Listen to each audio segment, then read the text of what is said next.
Assalamualaikum warahmatullahi wabarakatuh. Saya Putri Wulandari Aisyah. Di sini saya akan mempresentasikan tentang pengenalan umum sistem operasi dan struktur sistem operasi. Baiklah, langsung saja kita masuk ke pembahasannya. Apa sih yang dimaksud dengan sistem operasi? Sistem operasi itu adalah software yang mengatur semua sumber daya dalam komputer. Sumber daya ini dapat berupa hardware maupun program aplikasi. Sistem operasi juga merupakan sebuah penghubung antara pengguna komputer dengan perangkat keras komputer. Sebelum ada sistem operasi, orang hanya menggunakan komputer dengan menggunakan sinyal analog dan sinyal digital. Lalu, seiring dengan berkembangnya pengetahuan dan teknologi, pada saat ini terdapat berbagai sistem operasi dengan keunggulan masing-masing. Kemudian ada tujuan dari sistem operasi. Ada kemudahan, efisiensi, kemampuan berevolusi. Kemudahan tentunya untuk membuat pengguna komputer menjadi lebih nyaman dan lebih mudah. Untuk efisiensi, maksudnya di sini penggunaan sumber daya sistem komputer yang secara efisien. Selanjutnya kemampuan berevolusi atau berkembang, yang dimana sistem operasi harus dibangun sehingga memungkinkan dan memudahkan pengembangan, pengujian, serta pengajuan sistem yang baru.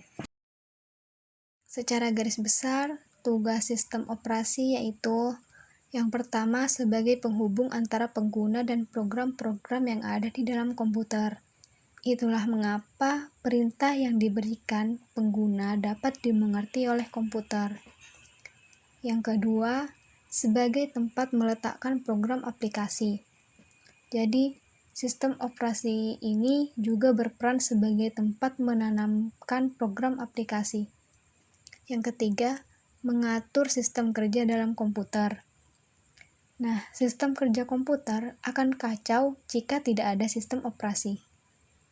Pada saat ini penggunaan komputer bersifat multitasking atau digunakan untuk berbagai keperluan dalam suatu saat. Misalnya, kita menggunakan komputer untuk membuka internet sekaligus mendengarkan lagu. Nah, jika tidak ada pengaturan atau pembagian sumber daya, kinerja komputer akan kacau. Selanjutnya, struktur sistem operasi. Di sini ada 7. Yang pertama, struktur sederhana atau sistem monolitik. Sistem monolitik ini berisikan kumpulan dari berbagai prosedur yang dapat dipanggil oleh prosedur lainnya untuk menjalankan sistem, sehingga antar prosedur dapat saling bekerja sama dalam menjalankan sebuah sistem. Kedua, sistem berlapis atau layer system. Sistem operasi memiliki sistem layer. Maksudnya adalah sistem operasi ini terdiri dari berbagai layer, mulai dari bawah hingga atas, sehingga masing-masing layer memiliki tujuan dan fungsi masing-masing. Jenis layer yang digunakan ada layer perangkat keras, layer sistem operasi, layer kelengkapan, dan layer program aplikasi. Ketiga, kernel mikro. Fungsinya untuk mempermudah komunikasi yang terjadi antara program klien dengan beragam layanan yang terdapat pada ruang user. 5. Mesin maya atau virtual machine. Virtual machine ini merupakan jenis struktur yang memiliki sistem time sharing. Sistem time sharing ini memiliki fungsi untuk dapat menyediakan kemampuan multiprogramming dan perluasan sistem mesin dengan user interface yang lebih mudah digunakan, sehingga pengguna tidak akan merasa kebingungan dalam menggunakan jenis sistem ini. 6. Client-server model. Pada dasarnya, sistem operasi terdiri dari beragam proses yang dikategorikan sebagai klien dan server. Klien merupakan jenis proses permintaan layanan, Sedangkan server adalah jenis proses yang memberikan layanan, sehingga proses akan dimulai dari klien yang meminta layanan tertentu, dan kemudian server akan memberikan dan mengirim informasi terkait layanan yang diinginkan oleh klien. Yang ketujuh, sistem berorientasi objek.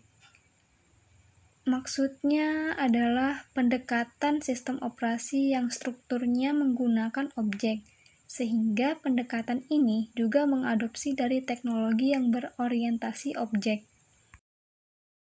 Oke, sekarang kita beralih ke komponen sistem operasi. Yang pertama ada manajemen proses, yang merupakan proses yang dilakukan atau yang sedang berjalan. Misalnya, ketika kita membuka aplikasi Microsoft Word, Adobe Premiere, dan lain-lain. Dan pada saat itu dilakukan, maka prosesor akan mengerjakan dalam waktu yang bersamaan. Nah, tapi kenapa di sini tidak terjadi tabrakan data pada saat dilakukan secara bersamaan? Nah, itu karena di sini sistem operasi bekerja di mana sebagai pengolah kerja prosesor sehingga tidak mengakibatkan terjadinya tabrakan data. Kedua, manajemen memori utama. Maksudnya di sini tempat sementara data atau informasi kemudian diteruskan ke prosesor supaya tidak terjadi tabrakan data. Ketiga, manajemen secondary storage. Berfungsi pada saat data yang tersimpan hanya memori utama akan hilang ketika sistem mati. Maka di sini penyimpanan sekunder berperan untuk membackup memori utama. Oleh karena itu, untuk menyimpan keseluruhan data dan program komputer, dibutuhkan secondary storage yang bersifat permanen dan mampu menampung banyak data. Contohnya hard disk, disket, dan lain-lain. Keempat, manajemen sistem I/O. Input merupakan proses masukan, sedangkan output merupakan apa yang akan dikeluarkan atau dihasilkan. Jadi, manajemen input-output di sini dia sebagai mengatur penjadwalan yang sesuai sehingga tidak terjadi tabrakan data supaya antriannya lebih terstruktur. 5. Manajemen file. File merupakan berkas, bisa berupa data, misalnya file video, musik, dan gambar. Dan sistem operasi perlu mengatur aktivitas yang berkaitan dengan file. Adapun aktivitas yang perlu diatur oleh sistem operasi yaitu pembuatan dan penghapusan file, direktori, manipulasi file, pemetaan dan backup file ke media penyimpanan. 6. Sistem proteksi. Berfungsi mengontrol akses yang bisa dilakukan oleh prosesor ke dalam sistem sumber daya. Mekanisme yang disediakan yaitu membedakan antara pengguna yang resmi atau tidak, menetapkan cara pelaksana proteksi, dan menentukan kontrol yang terganggu. 7. Jaringan. Jaringan atau biasa disebut dengan distribusi, yaitu kumpulan beberapa prosesor yang tidak dapat membagi clock. Artinya, distribusi hanya menyediakan user untuk akses dalam sumber daya sistem, agar mempercepat komputasi atau meningkatkan ketersediaan data dalam peningkatan kehandalan sistem.